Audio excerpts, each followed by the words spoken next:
Ok, Javi, ya estamos, puedes empezar. Empiezo yo, ¿no, Mamadou? Sí, sí, sí. Ok.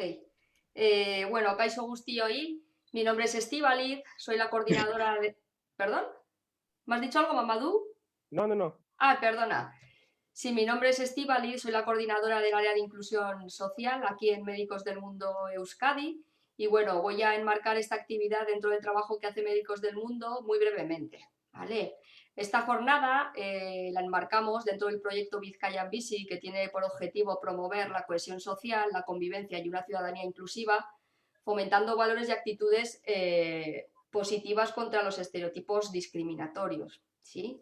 Está subvencionada además por la Diputación Foral de Vizcaya y por el Ayuntamiento de Bilbao. Es un proyecto que tiene bastante apoyo de las administraciones públicas.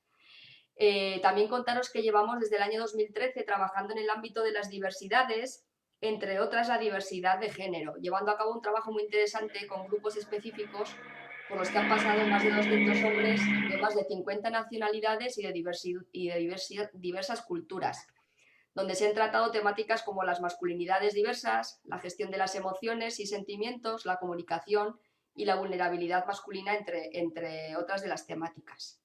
Esta jornada es el fruto de todo ese trabajo que llevamos haciendo desde el año 2013 y que hemos querido compartir esta experiencia con más personas, más entidades, más colectivos que quieran debatir sobre esta temática, incluso poner en marcha futuras iniciativas comunes, ¿no?, para la construcción colectiva más amplia desde distintas realidades, vivencias y culturas.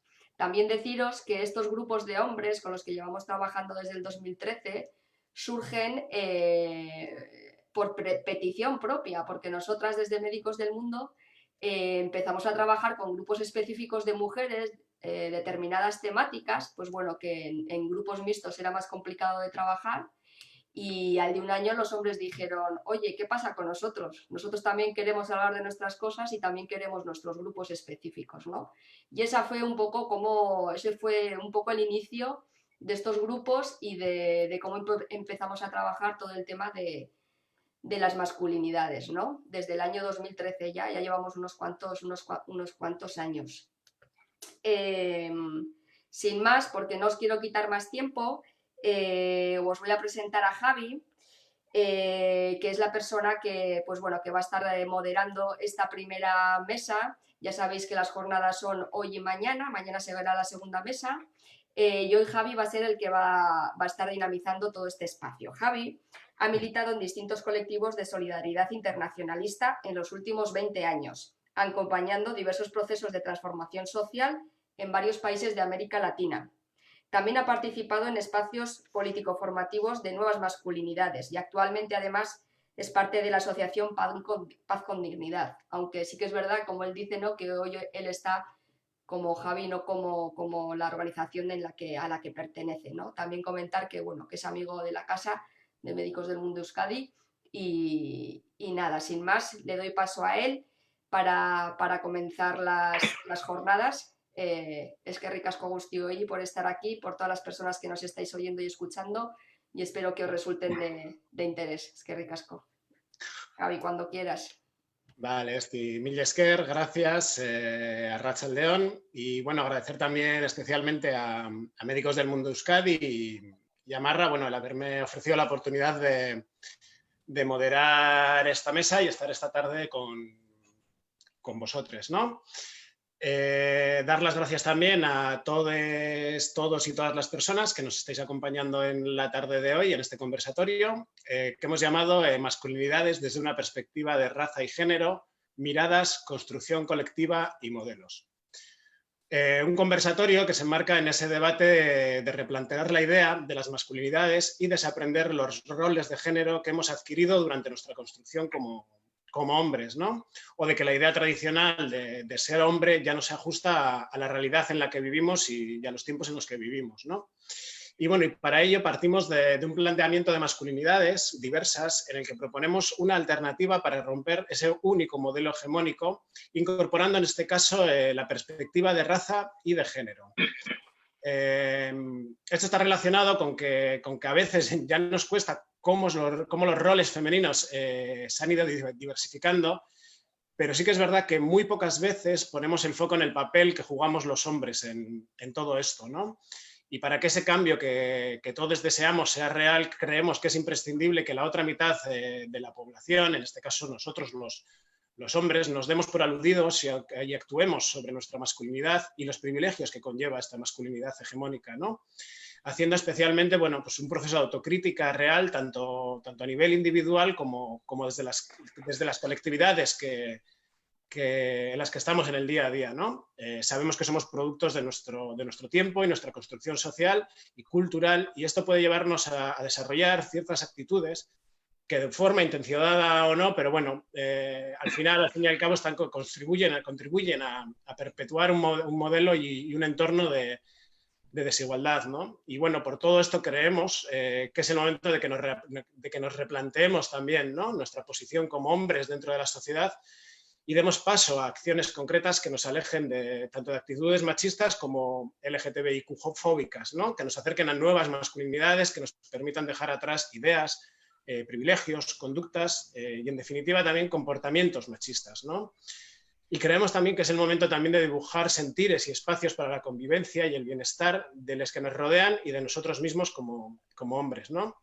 Y bueno, para hablar de todo esto contamos esta tarde con 4 ponentes que veis aquí en las pantallitas que tengo a mi alrededor. No me atrevo a decir quién tengo debajo, quién a la derecha, quién a la izquierda, porque depende de la vista de cada quien, puede cambiar, pero bueno, os los presento yo brevemente ahora y les paso la palabra, ¿no? Pues por un lado tenemos a Michael Colón, estudiante de doctorado de la Universidad Autónoma de Barcelona, investigador de la Red Iberoamericana y Africana de Masculinidades.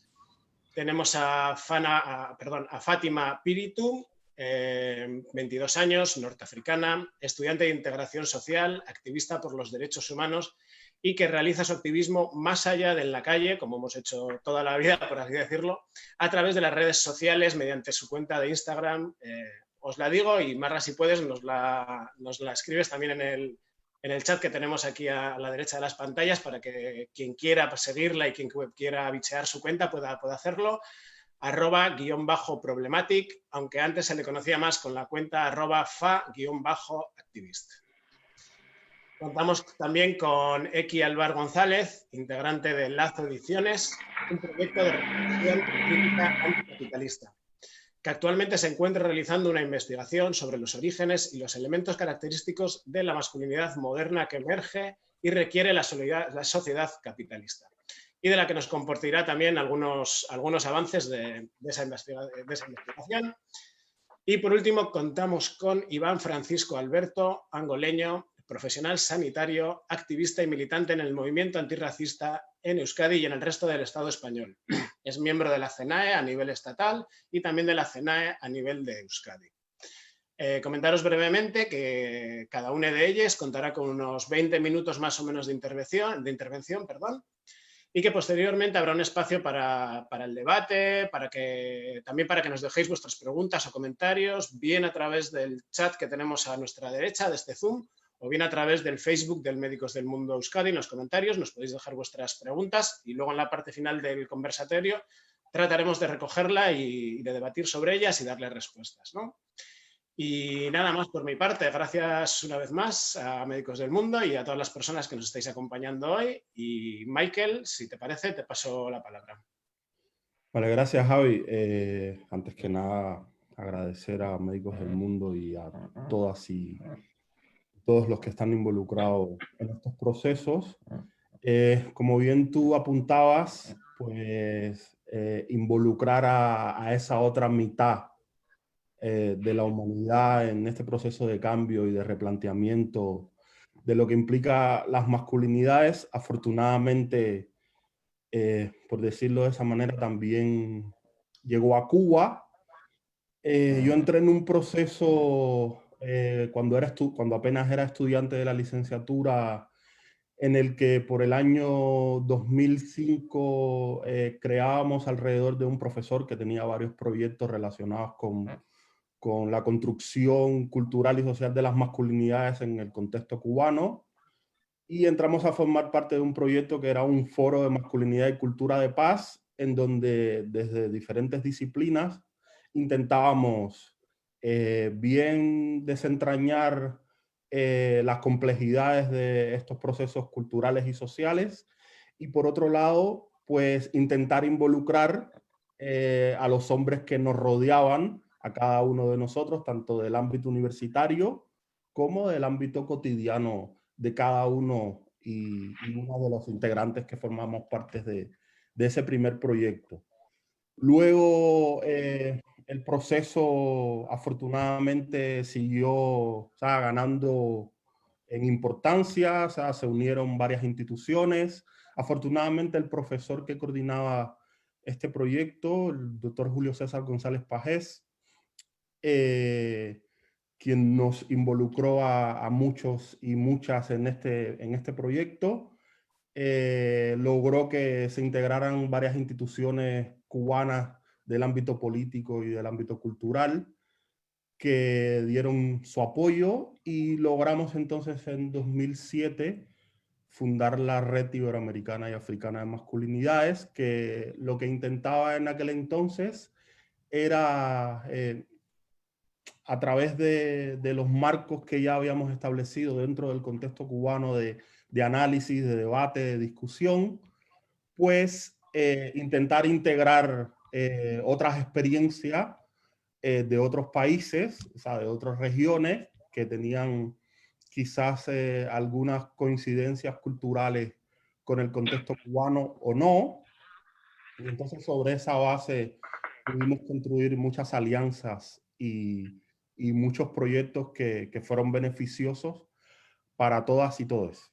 Entonces, en ese marco de replanteamiento de la masculinidad, las masculinidades en el contexto cubano, pues mi investigación particularmente se centró en establecer esas interacciones que ejercen las masculinidades y la raza en el contexto cubano, particularmente, como ya había referido. Y entonces, a partir de ahí, pues nos interesó abordar los paradigmas coloniales de la raza que todavía, digamos que sobrevuelan dentro del contexto cubano contemporáneo, y en ese sentido, pues poder establecer cuáles eran las diferentes jerarquías raciales que funcionaban en la cotidianidad cubana a la hora de caracterizar a los hombres. Entonces, a partir de ahí, esa propia configuración nos hizo replantearnos varias disyuntivas, fundamentalmente porque el contexto cubano, desde el punto de vista ideológico, está muy, digamos que muy influenciado por la idea de la revolución cubana, de igualdad racial, de que en Cuba no existe racismo, como o sea, un tópico institucional, ideológico a nivel político que tiene mucha fuerza. Entonces eso hace que de alguna manera la sociedad cubana en su conjunto pues tenga como asumido que las diferencias raciales, las discriminaciones racistas dentro de la sociedad cubana no tienen cabida. Y entonces eso de alguna manera pues planteaba ciertas contradicciones a la hora de poder abordar determinados aspectos en la función esa de construcción de masculinidades, y de abordar la peculiaridad o las caracterizaciones que todavía permanecen latentes en la sociedad cubana contemporánea con respecto a los hombres negros. Hubo como una especie de encuesta que en ese primer momento intentamos establecer, que tenía que ver con una especie de, de pregunta y contrapregunta. O sea, fundamentalmente porque lo que hacíamos era como preguntar, había como una relación entre un hombre negro y un hombre blanco, y este hombre negro le preguntaba a este hombre blanco, cuando se miraba al espejo, qué veía. Entonces el hombre blanco le respondía que se veía a él, a un hombre, con un nombre, con su nombre, pero se veía a él. Claro, el negro le replicaba que cuando él se miraba al espejo, él veía a un hombre negro.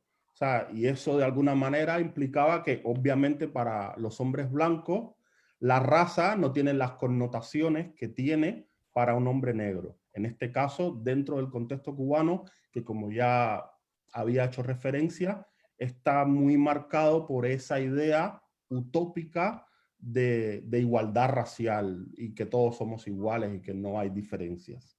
Entonces, a partir de ahí, nos resultó importante desde esa perspectiva analizar la eficacia simbólica que tienen los estereotipos racistas dentro de la sociedad cubana. Esto es digamos que son aspectos que yo analicé en un libro que recientemente se ha publicado aquí en España hace un par de meses. Un libro que tiene como título sugerente, entre signos de interrogación, ¿es fácil ser hombre y difícil ser negro?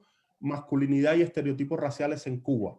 Entonces este libro, que básicamente se enmarca en un periodo histórico muy concreto, porque el libro analiza varias sociabilidades entre hombres cubanos entre el año 1902 y 1912, y fue o sea, un contexto histórico que se escogió a propósito porque fue definitorio en la concepción de la identidad racial cubana en esos primeros años del siglo XX.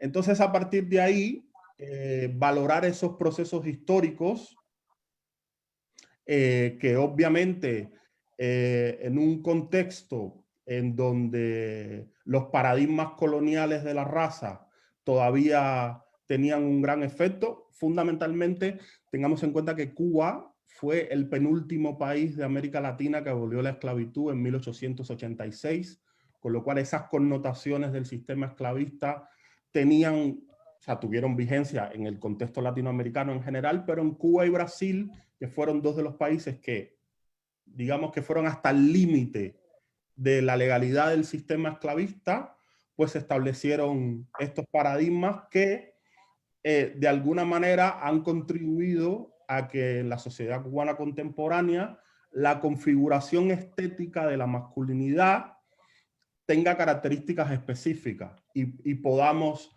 de alguna manera establecer un debate con respecto a cómo vemos a los hombres dentro de la sociedad cubana, cómo se ven estéticamente hablando. Entonces, a partir de ahí,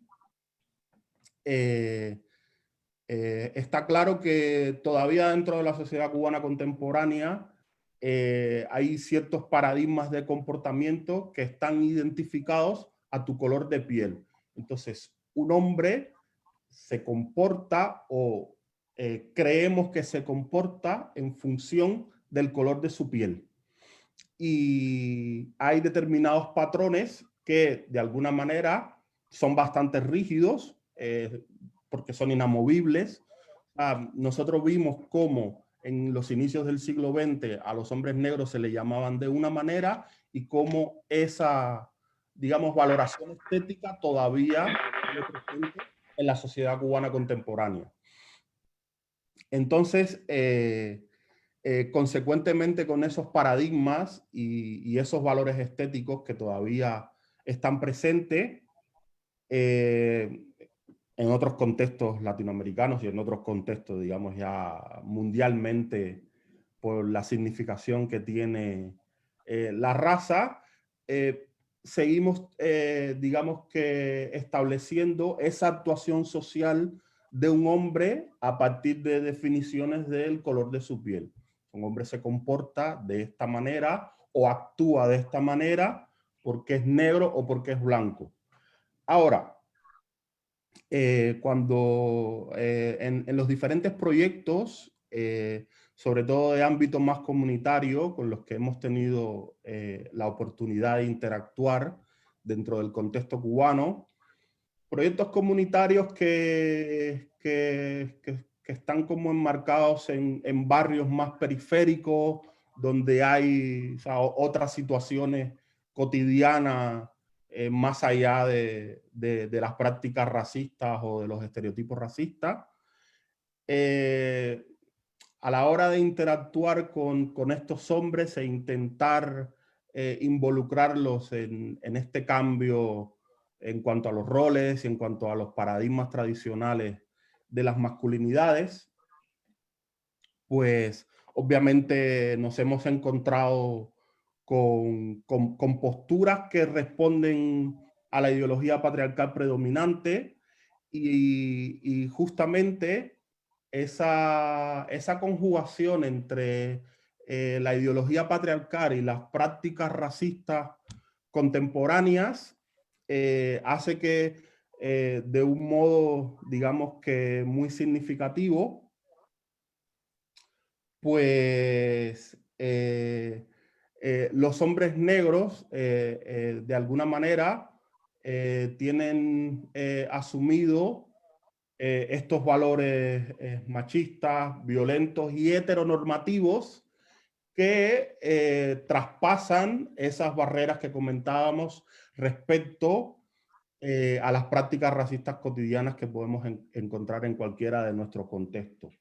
O sea que la condición de hombre negro no nos exime, por supuesto, de la reproducción de estos valores de la cultura patriarcal, y entonces a partir de ahí en los proyectos en los que hemos colaborado más a nivel comunitario, como ya había referido, pues destacamos tres aspectos fundamentales.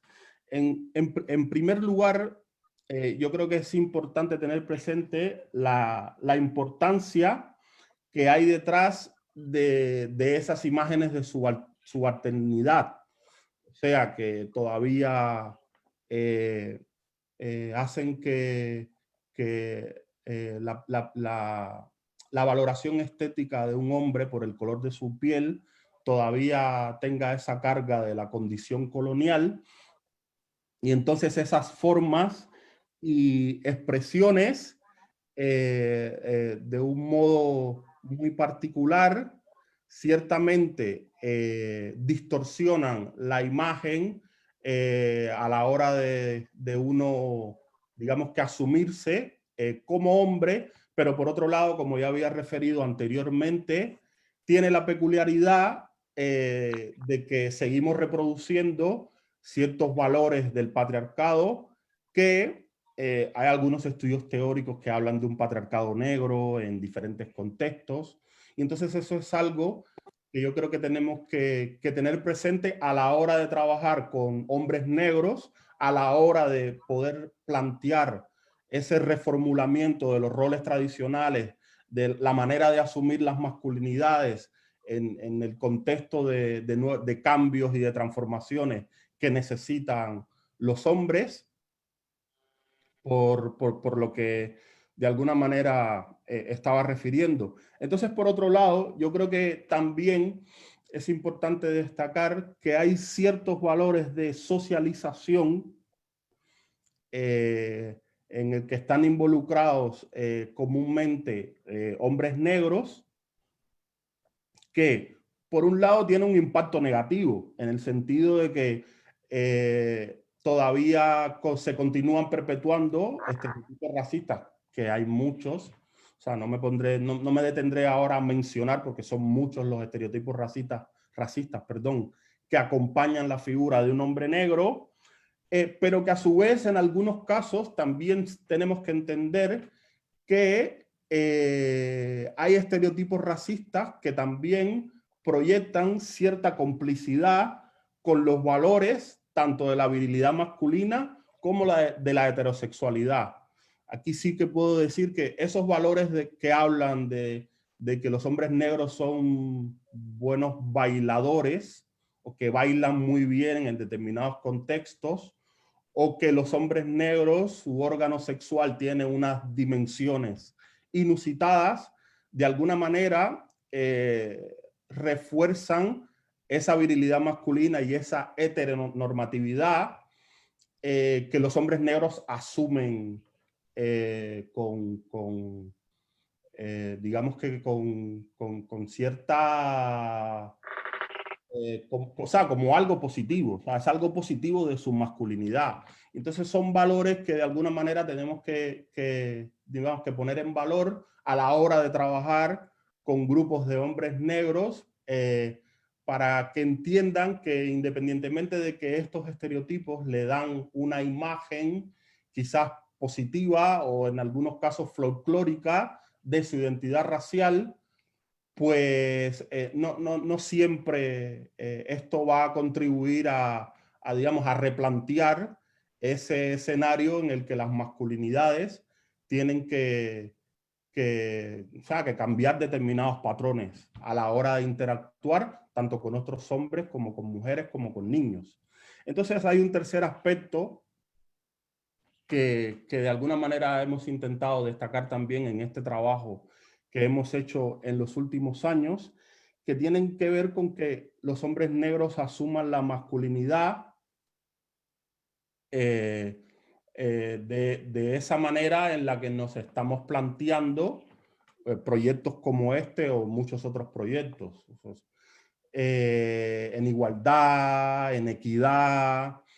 Y en ese sentido, yo creo que hay que tener presente que los valores tradicionales o los parámetros tradicionales que traspasan ese orden ideológico de las valoraciones estéticas, que tiene que ver con los estereotipos racistas que habíamos comentado, pues tienen que plantearse en el umbral digamos que, de desestructurar todos esos procesos que han llevado a que estéticamente consideremos que los hombres negros se manifiestan, actúan de una manera o de otra, y entonces a partir de ahí, pues establecer esos puntos de referencia que nos ayuden a que puedan entender que hay otras maneras de ser hombre, hay otras maneras no tradicionales de proyectar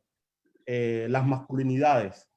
Entonces, en ese sentido, obviamente hay un trabajo, un largo recorrido, porque desafortunadamente, por lo menos en el contexto cubano, o sea, que es el que más se ha indagado al respecto, que esto no quiere decir que no se extrapole a otros contextos, todavía hay como signos tanto mediáticos como de otro orden que siguen perpetuando, o sea, esta idea repetitivamente. De hecho, la última vez que yo estuve en Cuba, que fue en el 2017, me pareció curioso. Bueno, como sabemos todos y todas, o sea, Cuba es un país bastante musical. O sea, la música forma parte del espíritu cotidiano en cualquier sitio, o sea, en una esquina, en un autobús. Y cuando estuve en el año 2017, había como una canción que era como el himno de ese entonces.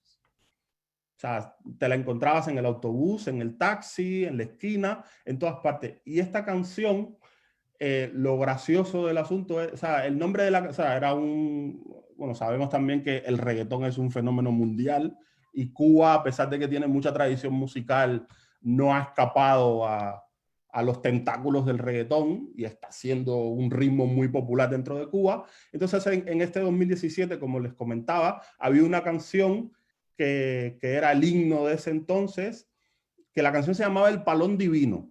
Y entonces la estrofa de esta canción, la estrofa esa repetitiva de la canción que repetía todo el mundo en la calle era: soy negro, soy feo, pero soy tu asesino. No es la cara ni el cuerpo, es mi palón divino.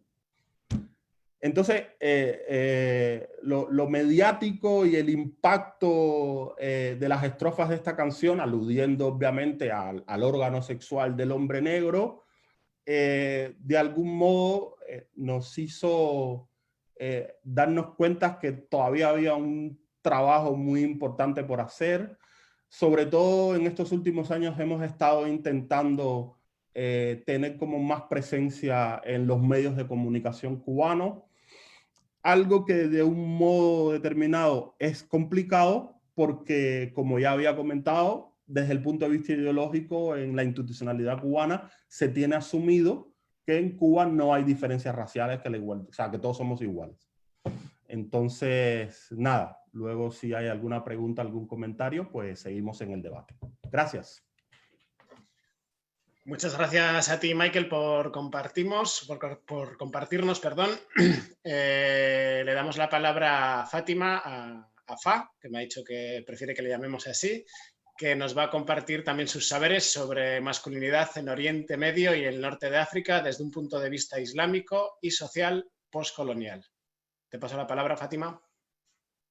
Hola, buenas tardes. Bueno, en primer lugar yo quería agradecer a Marra y a Médicos del Mundo por ponerse en contacto conmigo para formar parte de esta mesa y así poder hablar de este tema que es tan importante desde una perspectiva tanto musulmana, como persona musulmana, y social en el norte de África y Oriente Medio, como consecuencia de la colonialización.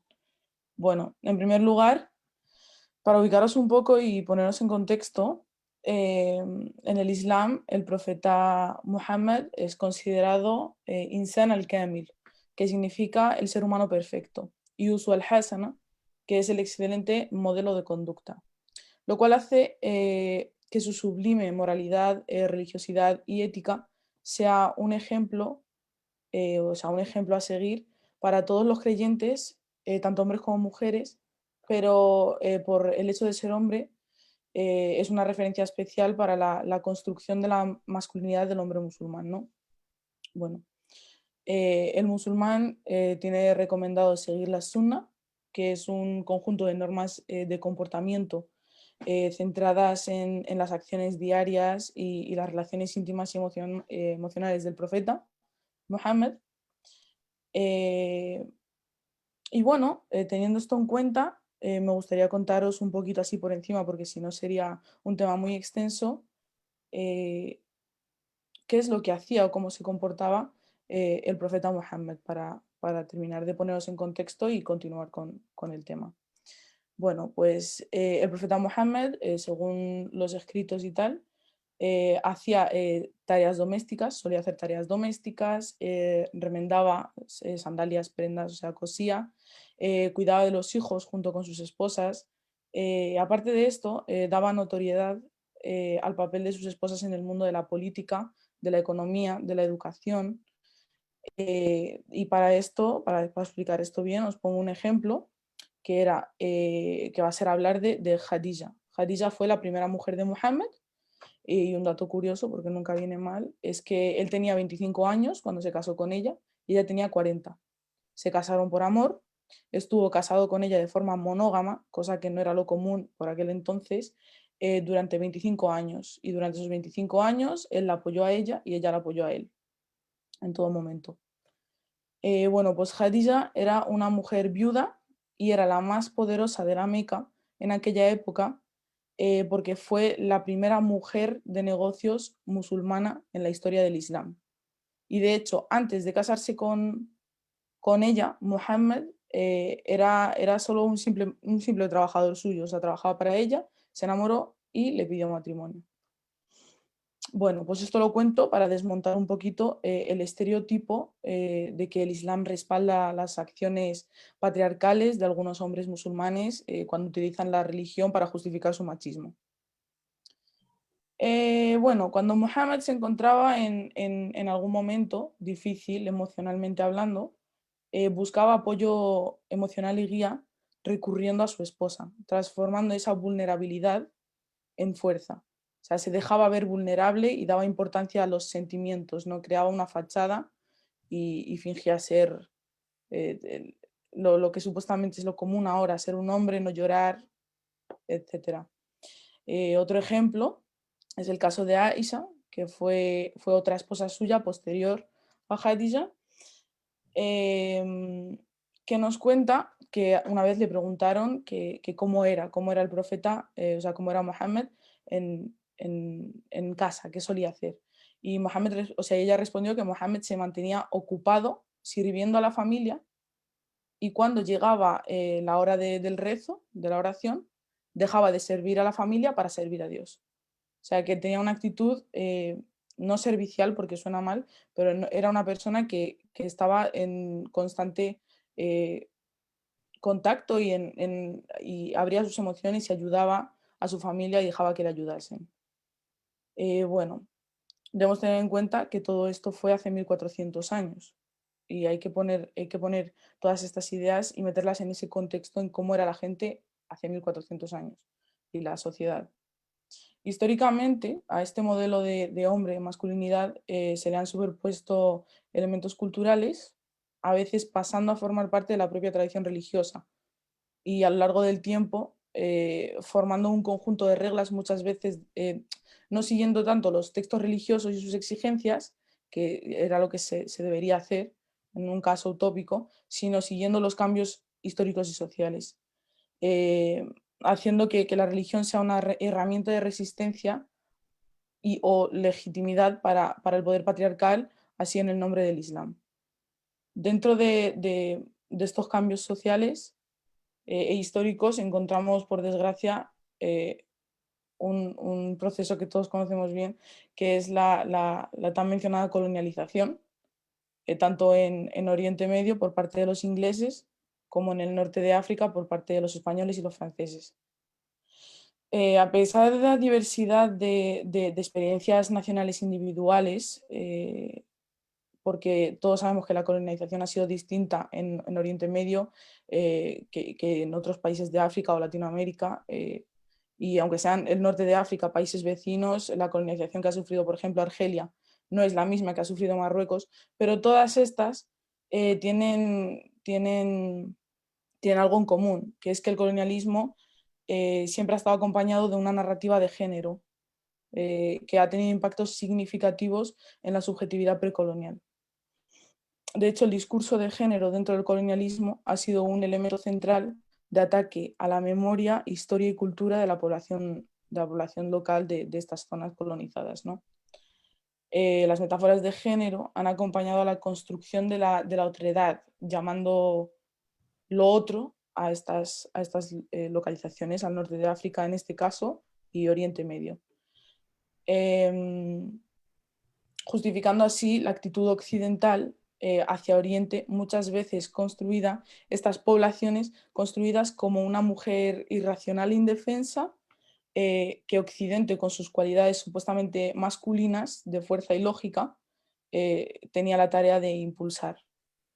Bueno, pues la experiencia colonial ha deconstruido la socialización tradicional, ahora vamos a centrarnos un poco, la socialización tradicional del Magreb, que se basaba en prácticas y rituales sociales apoyándose en la religión, donde la masculinidad musulmana hegemónica ocupaba el espacio principal, ¿no? Sobre todo en la esfera pública, adquiriendo así poderes y privilegios por dos elementos fundamentales, que es ser hombre y ser musulmán. ¿Qué pasa con el colonialismo? Que estos privilegios y poderes son desafiados y desestabilizados. Entonces el colonialismo rompía directamente desde sus cimientos cuestionando el honor del hombre norteafricano, ya que los colonos, ¿qué hacían? Amenazaban a las mujeres y a su vez discutían la capacidad de los hombres norteafricanos para protegerlas. El colonialismo construye una narrativa en la que los vamos a llamar así, los machos norteafricanos se reducían a ser niños o animales que eran brutales e incompetentes, que son totalmente lo opuesto al macho colonizador, que era racional y era poderoso, tenía poder, tenía fuerza. Se deshumaniza de esta manera al hombre moro musulmán y se le quita la masculinidad, reduciéndolo solo a un trozo de carne, poniendo por encima al hombre, o sea, al modelo, al hombre de masculinidad colonial, como lo odiado, pero a su vez deseado, porque era el que tenía el poder. Los colonizadores, en su retórica, utilizan a la mujer musulmana en parte como justificación de la colonialización, porque dicha retórica cuestiona la capacidad del, repito, macho moro musulmán de gestionar y controlar un pilar importante de la sociedad, ¿no? Que es la familia. Y a su vez, y esto es algo que sigue haciendo en la actualidad, victimiza a la mujer musulmana, porque utilizando así ¿cómo explicarlo? Un discurso paternalista y irracional, supuestamente, de liberación de la mujer, porque ¿qué pasa? Que tenemos que ir a estos países a liberar a las mujeres musulmanas que están bajo el yugo sexista de la religión musulmana. Estos cambios en la historia han hecho que la definición de masculinidad en el contexto islámico o en el contexto social, tanto en el norte de África como en Oriente Medio, a día de hoy hayan cambiado de una manera brusca desde la definición que di al principio.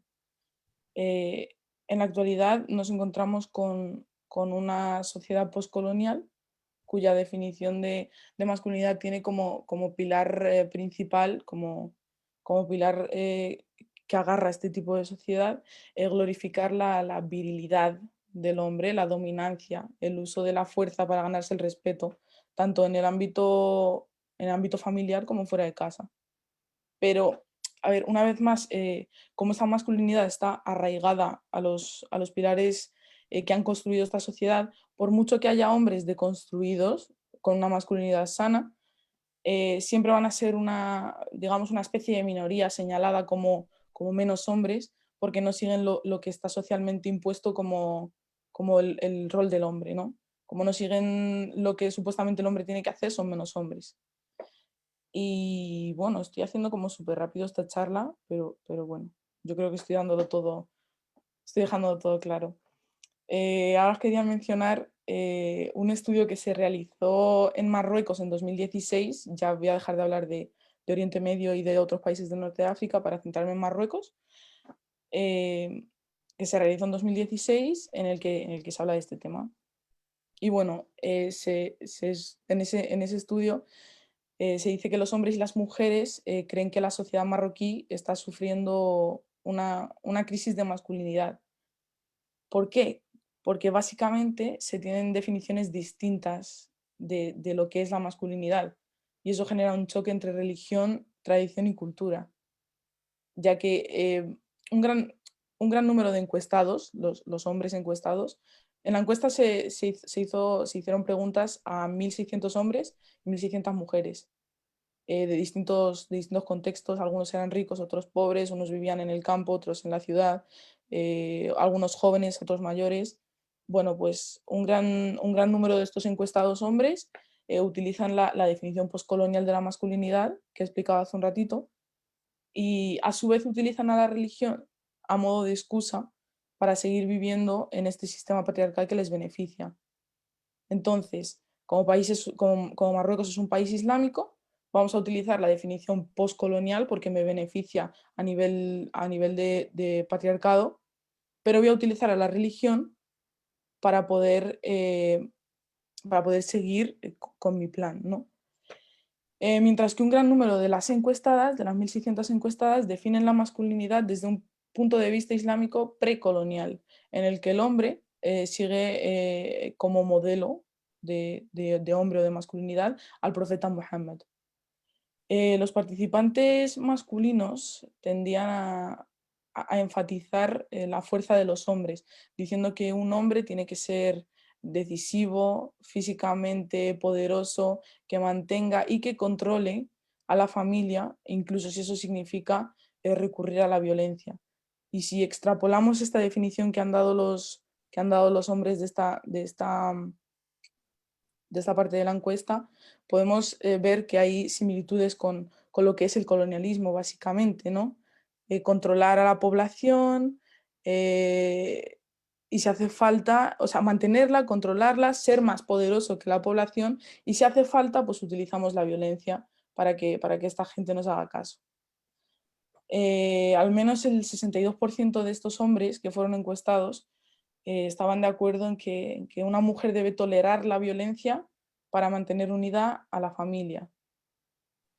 Teniendo en cuenta que de 1.600 personas el 62% ha dicho eso, tenemos que otra vez extrapolar esta información y verlo a lo grande, cómo tiene que estar la sociedad o la población de Marruecos ¿cómo lo digo? Se me ha ido la palabra. De metida en este tipo de masculinidad tóxica para que se piense esto. Y ahora os voy a poner, os voy a contar, os voy a leer, parafrasear algunas de las declaraciones que dieron los participantes de esta encuesta. Uno de ellos dice: si la esposa se quedase en casa para cuidar a sus hijos y a su marido, el hombre recuperaría su masculinidad y así se convertiría de nuevo en un hombre de verdad. El segundo participante, que tiene 20 años, dice: para ser honesto, es raro encontrar un hombre de verdad. El hombre ha perdido su masculinidad con estas nuevas leyes que dan más ventajas y libertades a las mujeres. Ahora, hablando de las mujeres que fueron encuestadas, describieron a sus hombres, bueno, a los hombres ideales, a lo que consideran ellas un hombre, como quienes dan a las mujeres lo que les corresponde, básicamente que respeten sus derechos y que no esperan y que el hombre no espere que la mujer cargue con todo el trabajo doméstico en sus propios hombros, ¿no? Una mujer de las encuestadas en este estudio nos dice que estamos en una crisis en lo que respecta al cambio social en Marruecos, ya que no estamos anclados en la tradición, pero tampoco en la modernidad, y estamos entre estas dos sin saber dónde colocarnos, y que por eso los problemas en Marruecos a nivel social van en aumento, porque en ese punto de inflexión tenemos que hacer una introspección y cuestionar muchas cosas que creíamos que eran una verdad absoluta, entre ellas los roles de género. Por último, hablando de esta encuesta, los hombres de mentalidad más igualitaria y los hombres queer que formaron parte de este estudio lamentan que se espera de ellos que sean duros y estoicos y que, por ejemplo, llorar simplemente no es una opción, que para ellos esa masculinidad es una camisa de fuerza más que el escudo que aparenta ser, ¿no? Y por lo tanto, y así para ir finalizando, yo creo que me van a sobrar minutos, pero los reservo para las preguntas, si hay alguna. Y así como conclusión, pienso que todos sabemos que los padres, los hermanos, los líderes religiosos, los educadores, los modelos a seguir, todos debemos repensar, redefinir y ofrecer una alternativa saludable a la masculinidad, ¿no? Y que si queremos ver un cambio fundamental, necesitamos redefinir los roles de género en nuestras comunidades musulmanas, y algo que es también bastante importante es que, y creo que no se tiene muy en cuenta, es que debemos brindar apoyo emocional a los hombres y sobre todo a los niños, a las nuevas generaciones, para que crezcan en un espacio, digamos, en un espacio seguro, en una sociedad en la que no se les mire mal o se les mire como menos hombres por ejemplo, no lo sé, expresar sus sentimientos o dejarse ver vulnerables, ¿no? ¿Qué más? Obviamente no es una tarea sencilla desafiar y reformar las estructuras que apoyan a las masculinidades tóxicas y violentas, pero tenemos que empezar por algún lado. Y vuelvo al principio de esta charla, que sería reviviendo los ideales de nuestro profeta Muhammad, que demostró a lo largo de su vida, ¿no? Y así dejar de vincular la masculinidad impuesta por el hombre blanco mediante la colonialización con la religión musulmana y nuestras comunidades. Y hasta ahí todo. Muy bien, Fa, muchas gracias. Nada, te ha sobrado un minutito, así que te has ajustado muy bien al tiempo. Hijo, yo creo que nos has dejado reflexiones súper interesantes, ¿no? De cómo se entroncan y retroalimentan muchas veces el patriarcado y el racismo. Retomaremos luego en el turno de preguntas. Recordaros, como hemos hecho al principio, que podéis dejar preguntas, vuestros aportes también en el chat de Zoom y en el Facebook de Médicos del Mundo. Y le damos la palabra ahora a Eki Álvar, que nos va a hablar sobre las masculinidades en el sistema sexo-género de la sociedad capitalista. Bueno, Cayo, no sé si se me escucha bien. Sí, todo bien. Sí. Bueno, perfecto. Bueno, Rocha León, mira que era a todos y todas, sobre todo, bueno, a Marra, una persona con la cual compartí algunos espacios sobre masculinidad y que me invitó a a compartir algunas reflexiones que fueron surgiendo ahí en el contexto de estos encuentros, en algunas conversaciones que tuve con él particularmente. Bueno, como decía Javi en la presentación, yo participo de una editorial, de un proyecto que es un proyecto anticapitalista, un proyecto de crítica radical, un proyecto que busca, a través de la difusión de materiales y de generar una serie de reflexiones a través del medio escrito, pensar una perspectiva de transformación de la sociedad actual. Y bueno, entre esas perspectivas de transformación de la sociedad actual y entre los diversos proyectos que nos hemos dado también, que van surgiendo un poco tangencialmente a la editorial, una de las indagaciones ha tenido que ver evidentemente con todo lo relacionado con la forma particular en la cual la sociedad capitalista gestiona los cuerpos, utiliza los cuerpos y divide y evidentemente provoca y determina una funcionalidad propia de lo que se llama el sistema sexo-género. O sea, vamos a hablar concretamente del sistema sexo-género de la sociedad capitalista. Se puede pensar que evidentemente cada tipo de sociedad de clases ha tenido una forma determinada o ha tenido diversas formas de gestionar la dimensión sexual y de género de la humanidad. Lo que a nosotros nos interesa particularmente, más allá de que tenemos intención de hacer una historia, tanto una historia de la crítica de la masculinidad, como una historia de cómo llega a ser esa masculinidad de la sociedad capitalista, pero particularmente nos queremos centrar, digamos, en la masculinidad de la sociedad capitalista. Una de las preguntas que nos orientan un poco tiene que ver con el qué hacer, el por qué y el para qué en torno a la masculinidad. Y bueno, evidentemente primero, como primer abordaje, vamos a ir desde un lugar más bien teórico y categorial. No dejamos de lado un proceso de reflexión y de crítica en torno a los privilegios y todo lo que tiene que ver con áreas enormemente importantes que tienen que ver con prevención de violencias y también con un montón de reflexiones en torno a cómo la masculinidad ha afectado en los movimientos sociales y en grupos que tratan de practicar posicionamientos teóricos y prácticos contra esta sociedad. Evidentemente todas esas áreas son enormemente importantes, pero bueno, como parte de esta investigación pensamos por un momento separarnos un poco de esa dimensión de lo contingente, de lo inmediato, para poder ir más hacia reflexiones teóricas que tienen que ver más con un origen histórico de estas formas de masculinidad que promueve la sociedad capitalista. Entonces, bueno, las preguntas que nos informan un poco en este proceso tienen que ver con reconociendo que en ese origen de la masculinidad de la sociedad específica de la sociedad capitalista, reconociendo que la sociedad capitalista ha subsumido, ha absorbido, ha integrado todas las estructuras que contiene, que por ejemplo se puede decir que la ciencia de alguna manera emerge como forma de despojo de conocimientos de comunidades primitivas, de que las particularidades del capital en torno a la dimensión étnica y racial y cómo gestiona esa dimensión étnica y racial también tiene que ver con formas precapitalistas de otras sociedades de clase. Bueno, ¿cuáles son las formas precedentes de vinculaciones entre sexos y géneros y las formas de dominación particularmente que asumieron sociedades precedentes y que la sociedad capitalista integra dentro de sí? ¿Y por qué elige algunas y por qué no elige otras? ¿En base a qué? ¿Qué es lo que necesita la sociedad capitalista? ¿Qué promueve la sociedad capitalista en relación a la masculinidad? ¿Qué coincide con su racionalidad? ¿Por qué de alguna manera lo masculino habría sido privilegiado sobre lo femenino en relación a esta necesidad de acumular ganancias, esta necesidad de acumular permanentemente valor y a generar una estructura social basada evidentemente en una racionalidad, que es la racionalidad de expandir permanentemente el valor?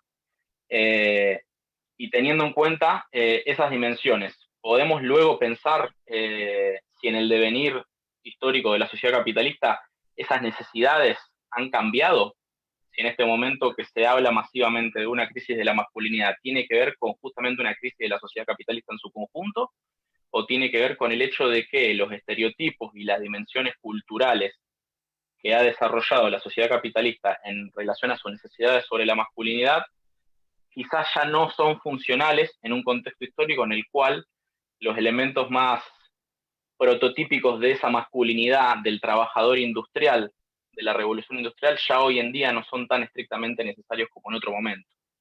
y que quizás también ha habido un cambio y una transformación de las estructuras nucleares de la sociedad, de un corrimiento en muchas regiones del mundo de una familia estereotípicamente nuclear a otro tipo de formaciones sociales nucleares que ya no requieren de esa masculinidad predominante, esa masculinidad tóxica, esa masculinidad tan normativa que conocemos históricamente.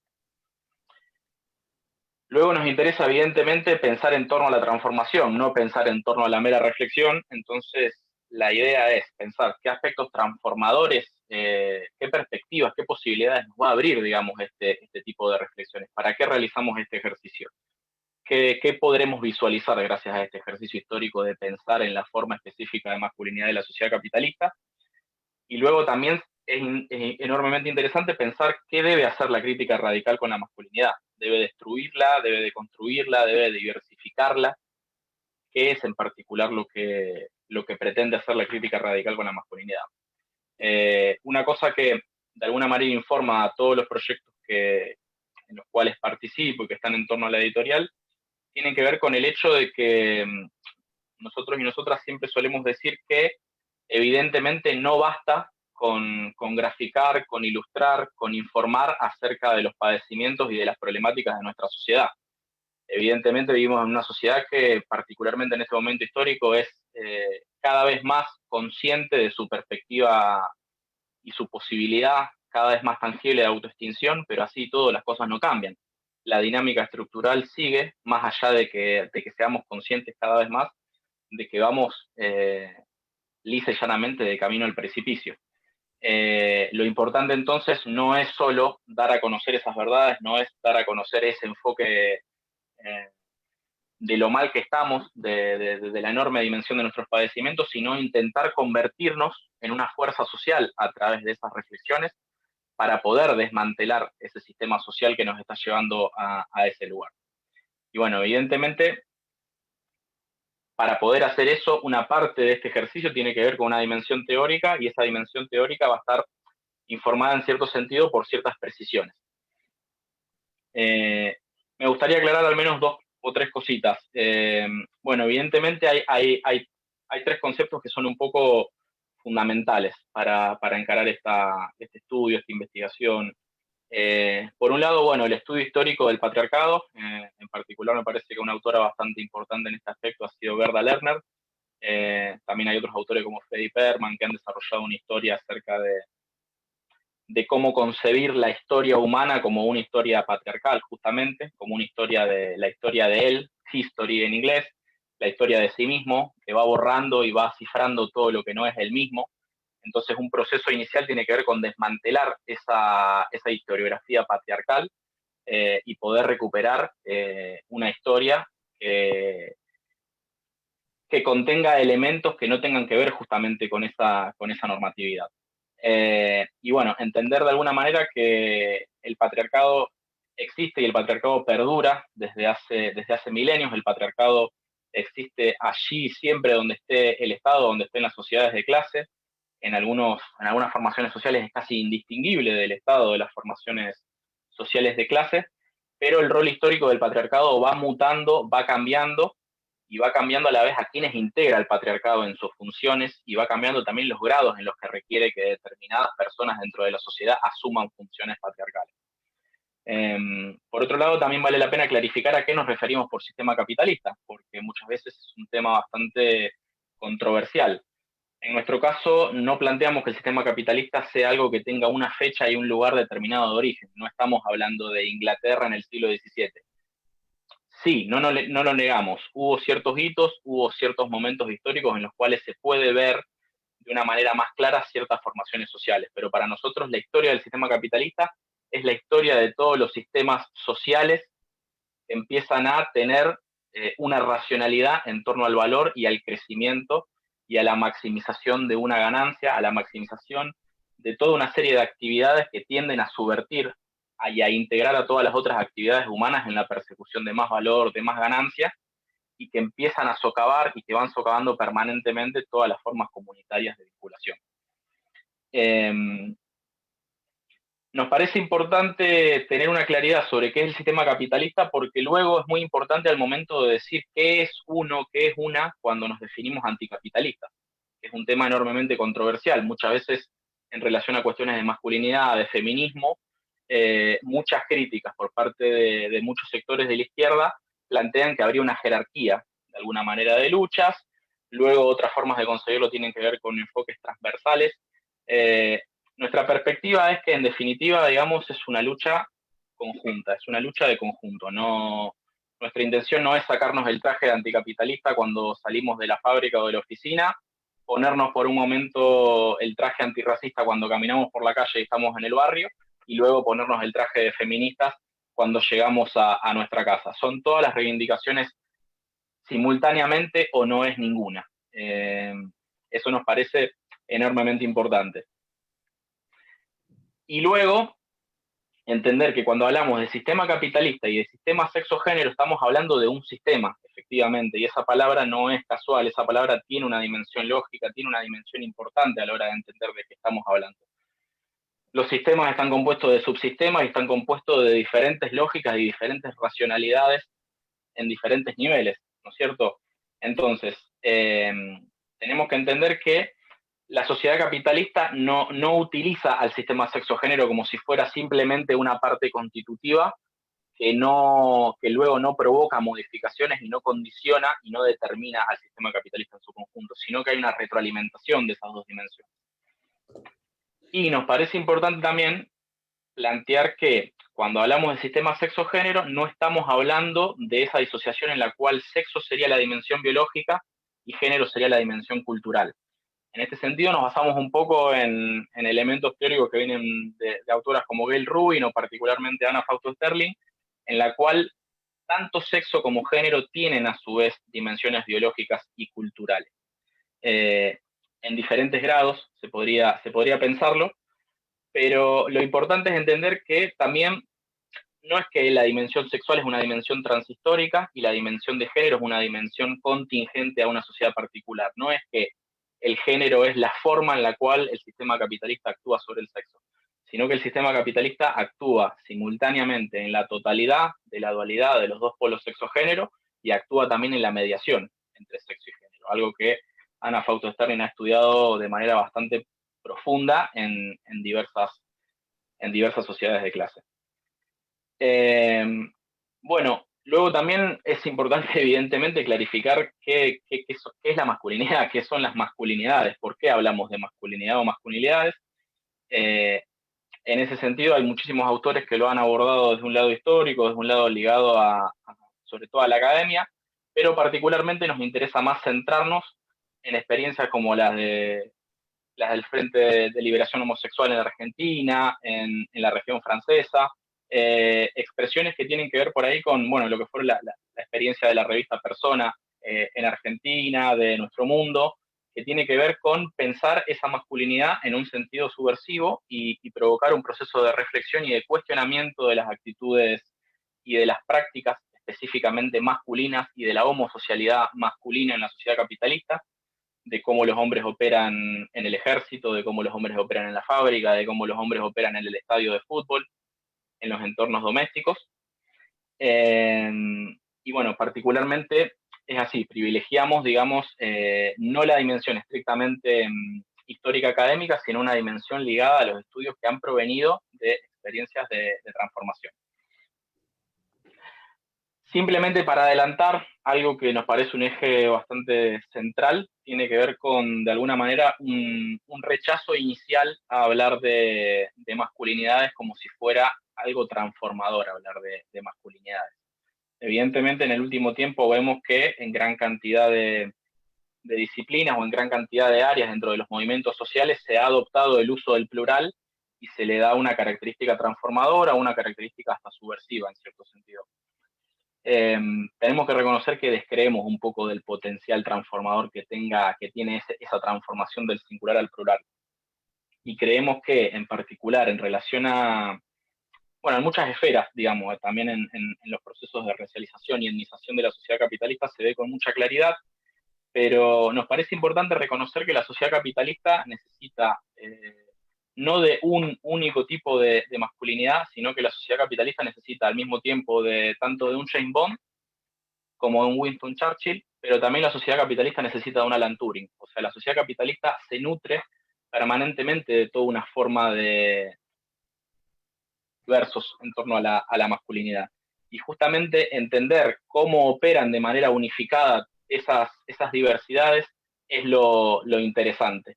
No hay que confundir de alguna manera normatividad con unicidad, sino que justamente la normatividad puede estar dada por la existencia de una diversidad normativa.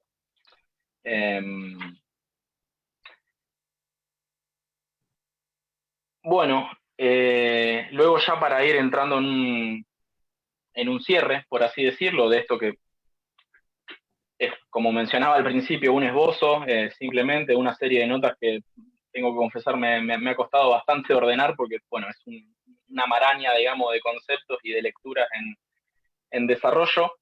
También me interesaría plantear qué nos imaginamos que puede tener un posicionamiento anticapitalista sobre la masculinidad. Nosotros consideramos que, de la misma manera que antes criticamos los ámbitos de izquierda, particularmente debo plantearlo, digamos, provengo de una corriente ligada al movimiento anarquista que no se afirma como parte de la izquierda, que marca diferencias bastante tajantes con respecto a la izquierda, diferencias tan tajantes que hace que consideremos que efectivamente no somos de izquierda. Y una de las razones principales de ese no ser de izquierda tiene mucho que ver con una cuestión muy ligada a la masculinidad, que tiene que ver con la crítica del obrerismo. Tiene que ver con esta cuestión que durante el siglo XX fue tan importante, que tiene que ver con un movimiento feminista que, en torno a una segregación de un movimiento revolucionario o un movimiento crítico, que se centra particularmente en su actividad en torno a los lugares de trabajo, por la propia composición de la fuerza de trabajo, segrega a las mujeres, y no las segrega solamente en torno a la actividad sindical, sino que también las segrega en torno a las estructuras políticas. Podemos ver cómo durante todo el siglo XX la gran mayoría de los partidos comunistas, organizaciones denominadas de izquierda, tenían sus propias secciones para mujeres con reivindicaciones particulares para esas mujeres. Particularmente nosotros reivindicamos una historia más ligada al movimiento anarquista, que es un movimiento en el cual se ha tratado obviamente, y hubo muchas expresiones, por ejemplo, como en periódicos como La Voz de la Mujer, de mujeres que plantearon las problemáticas y las debilidades que tenían los hombres anarquistas y las dificultades que imponían los hombres anarquistas dentro del movimiento, y una de las cuestiones en las cuales también hacían un foco era en la crítica del obrerismo, la crítica del trabajo, la crítica de reconocerse positivamente como obrero. Creemos que la crítica de la masculinidad es análoga a la crítica del obrerismo. Cuando nos queremos deshacer de nuestra masculinidad tóxica, cuando nos queremos pensar desde otros lugares de nuestra masculinidad, es un proceso de negación de la masculinidad. No en el sentido de abolir completamente cualquier rastro de masculinidad, sino de abolir la condición que nos han hecho ser. El capital nos ha hecho ser de una manera determinada porque necesita que seamos de una manera determinada para seguir siendo, para seguir existiendo. Querer abolir las condiciones que nos han llevado a este punto, querer abolir la sociedad capitalista, implica abolir la condición obrera también. Querer subvertir esta sociedad, evidentemente, también incorporará la necesidad de querer abolir la condición masculina, tal cual ha sido planteada por... En ese sentido, como corolario un poco, y ya para ir cerrando, también adelantar un poco que desconfiamos de la categoría de deconstrucción, no solo por su origen de alguna manera teórico, sino porque en general desconfiamos del alcance que puedan tener procesos individuales o de pequeños grupos en torno a la deconstrucción. Desconfiamos de esa lógica y de esa emergencia sistemática en todo el mundo de gurúes, tanto dentro de la academia o en otros ámbitos, que nos plantean, digamos, que efectivamente uno puede deconstruirse, uno puede cuestionar enteramente los privilegios, uno puede cambiar sus actitudes a través de formas específicamente individuales o a través de formas en torno a pequeños colectivos. Planteamos, en cambio, digamos, un cuestionamiento de la masculinidad que sea masivo, que sea social, que piensen en su especificidad en ámbitos denominados, pero que principalmente plantee transformar la totalidad de las relaciones sociales.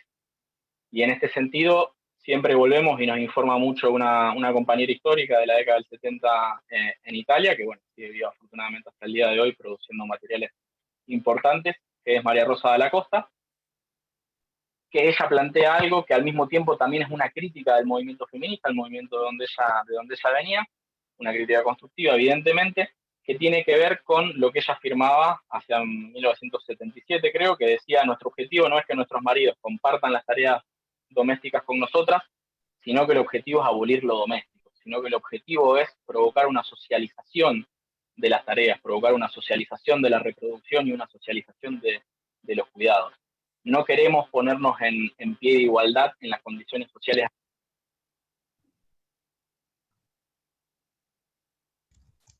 Presupongan una libertad y que tengan bases materiales para desarrollar esa libertad. Entonces, bueno, esos son algunos esbozos de lo que es este proceso de reflexión individual en cierto sentido, pero también colectivo. Bueno, muy bien, muchas gracias, Seki. Seguimos luego compartiendo también y con las preguntas de la gente que nos está viendo. Y nada, pasamos a la última ponencia de esta tarde, a Iván Francisco, que nos va a hablar de masculinidades, negritud y comunidad. Cuando quieras, Iván. Hola. Sí. Hola. Para empezar, quería dar las gracias a Médicos del Mundo por plantear el debate o esta charla, ¿no? Y especialmente a Marra, que se ha puesto en contacto conmigo y me ha propuesto participar, ¿no? Yo creo que al hablar de masculinidades negras es inevitable entender que la esclavitud, como bien sabemos, no fue solo un proceso geográfico y físico, también mental, y en aras de perpetuar esa jerarquía, se configuró un tipo de hombre negro estereotipado, ¿no? Que es lo que es el hombre negro que habita y vive en Europa, ¿no? En este caso, ¿no? Y así es como la comunidad europea o los países occidentales ven al hombre negro, ¿no? Partiendo de esta premisa es inevitable que los hombres negros no estemos empoderados debido al peso de los estigmas, ¿no? Y estereotipos que condicionan cualquier clase de relación o vínculo, ¿no? E incluso sentires y forma de vernos y estar, ¿no?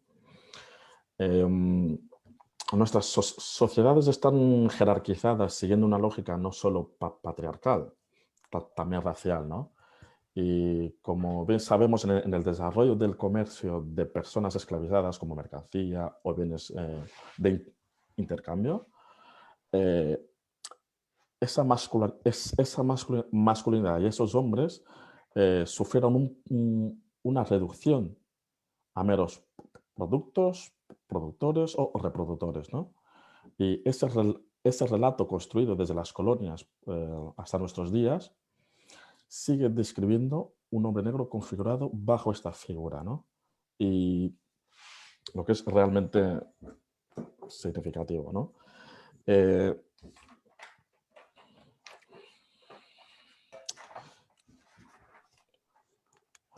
Entonces, en este caso, teniendo como marco de referencia el proceso de esclavización, es inevitable que tengamos en cuenta que ser hombre no es fácil, como bien decía Michael en su libro, y no es fácil porque no nos expresamos y vivimos mudos, ¿no? Vivimos mudo porque imaginemos el hombre negro castrado de antemano a través de esta configuración que se ha hecho, ¿no? Por los estereotipos y los estigmas, y cómo los debates sobre el hombre vienen o están ya monopolizados por la idea misma del hombre blanco europeo, ¿no? Y muchos creen que no hay nada que reflexionar sobre ello, ¿no? Porque la idea de lo masculino es el hombre blanco europeo quien determina lo que es masculinidad y lo que no es, ¿no? Entonces,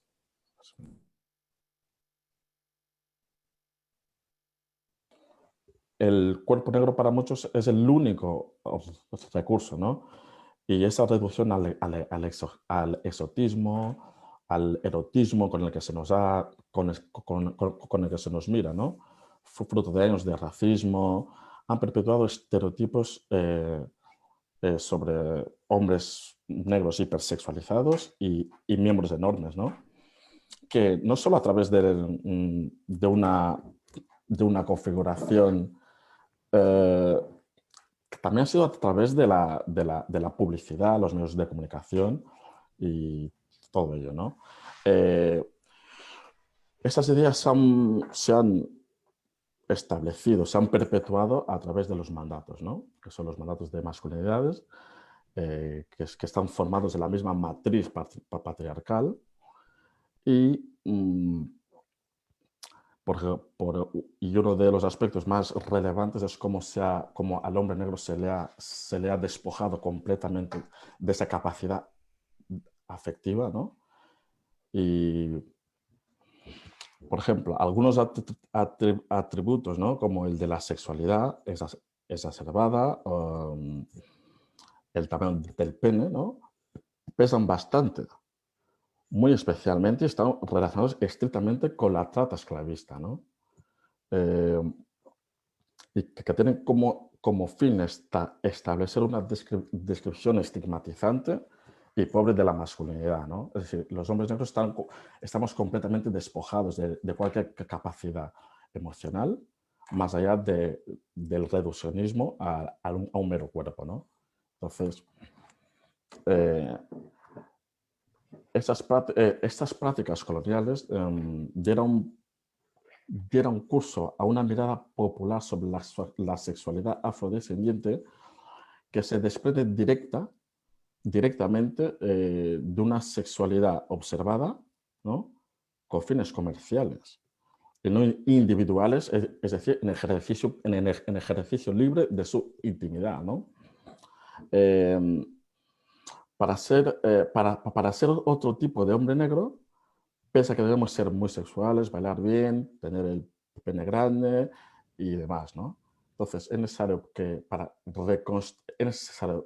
emprender un proceso de deconstrucción, reconstrucción, para de ahí construir nuevos modelos de masculinidades, ¿no?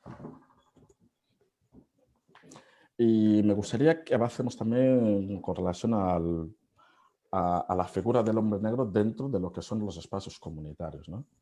Es innegable que si tenemos como marco de referencia, por ejemplo, las luchas por los derechos civiles de las comunidades negras en Estados Unidos, ¿no?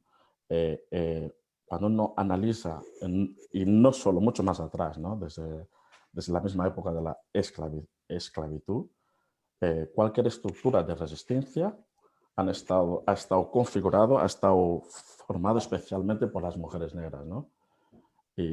Pero los nombres que salen a la luz, los nombres que conocemos, los nombres que tenemos como referencia, son los de siempre, ¿no? Hombres, mayoritariamente, ¿no?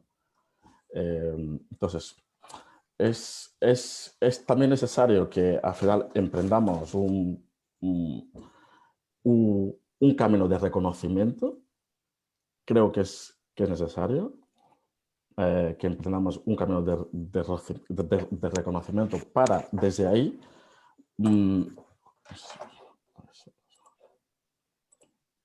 ¿escucha? Sí, te escuchamos. Sí, todo bien.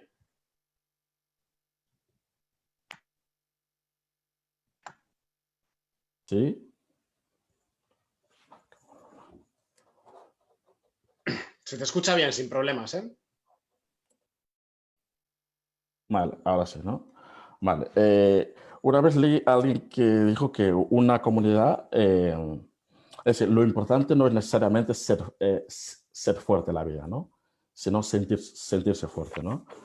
Y una comunidad no es solo el conjunto de personas que comparten experiencias. Una comunidad es también una forma de sentir, es una forma de relacionarse y es algo que nos ha enseñado el feminismo, en este caso, que es a construir en comunidad, ¿no? Entonces, es necesario, por lo tanto, pensar en masculinidades en plural, ¿no? Porque existen diversas formas de serlo, como las posibilidades de practicar formas contrahegemónicas o alternativas a la masculinidad hegemónica, ¿no? Los hombres negros, en este caso, que habitamos espacios comunitarios, creo que es necesario que debemos asumir nuestra responsabilidad, ¿no? Que nos hagamos cargo del daño que ejercemos, que escuchemos activamente a nuestras hermanas, que hablemos de cosas incómodas. Y yo creo que ese tipo de charlas en más de un entorno masculino es incómodo, ¿no? Resulta incómodo porque se nos pone contra la pared, ¿no? Se nos pone contra... se nos dice aquello lo que hacemos, los privilegios que tenemos y cómo lo acabamos transmitiendo y reproduciendo. Y entonces es necesario que hablemos de cosas incómodas a nivel comunitario, ¿no? Por responsabilidad, por justicia reparadora, por coherencia, porque si yo quiero la libertad para mí, debo quererla para todos, incluidas nuestras hermanas en ese caso, porque todos, yo creo que muchos de nosotros hemos habitado, en ese caso, espacios comunitarios antirracistas, donde hemos visto cómo se reproducían actitudes violentas, machistas, homófobas, transfobas, ¿no? Y entonces nos lo debemos a nosotros mismos porque somos las primeras víctimas de esos mandatos de masculinidades, ¿no? Porque no nos permite sentir en plenitud, nos limita emocionalmente y sobre todo se lo debemos a nuestras hermanas, ¿no? Y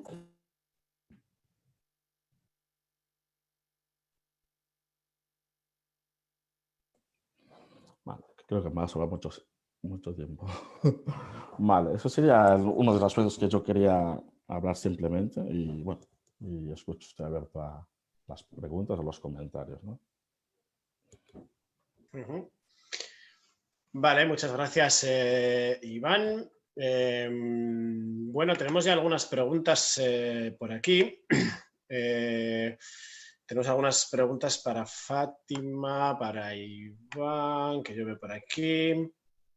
Vale, uy, perdón. Os voy a empezar a lanzar. Marra, no sé si hay alguna más, o Elena, que estás con el Facebook, si hay alguna más que haya llegado al Facebook, me la hacéis llegar también. Y empezamos con una pregunta de Marco para Michael, que ha sido la primera de las intervenciones, que dice, en esa visión de la masculinidad negra que comentas, ¿cómo se expresan los aspectos emocionales del ser negro en Cuba y su forma de relacionarse con la familia y la mujer?